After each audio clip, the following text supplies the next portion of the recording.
ብዙ ኢትዮጵያውያን ታምራት ይፈልጋሉ። አንዳንዶች ግን ያንን ተስፋ ተጠቅመው ገንዘባቸውን ይቀማሉ። ይህ ለምን ይሆናል ያልን እንደሆን ሕይወት ሲከብድ፣ ድህነት ሲጫን፣ ስራ ሲጠፋ፣ ሕክምናና ትምህርት ሲርቁ ሰው ታምራትን ይፈልጋል። እምነት ሰውን ያጽናናል፣ ኃይል ይሰጣል፣ ተስፋ ይሆናል። ይህ ስህተት አይደለም። ግን ችግሩ የሚጀምረው ተስፋ ሲሸጥ ነው። ፍርሃት ሲጫን፣ ካልፈለግክ አትፈወስም ሲባል ይህ እምነት አይደለም። ይህ መብት መስረቅ ነው።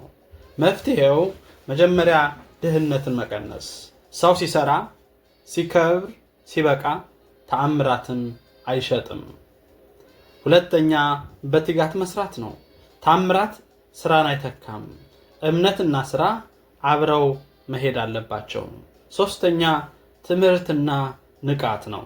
ሰው ሲያውቅ፣ ሲጠይቅ፣ ሲያስብ መታለል ይቀንሳል። አራተኛ ህግና ተጠያቂነት ነው። ህግ ሲደክም ሌቦች ይበዛሉ። ህግ ሲቆም ተስፋ ይጠበቃል። አምስተኛ የሰው ክብር መጠበቅ ነው። ሰው ክብር ሲኖረው ተስፋውን አይሸጥም። በመጨረሻም እምነትን አንቀማ፣ ግን ተስፋን ከመገበያያ እናውጣ።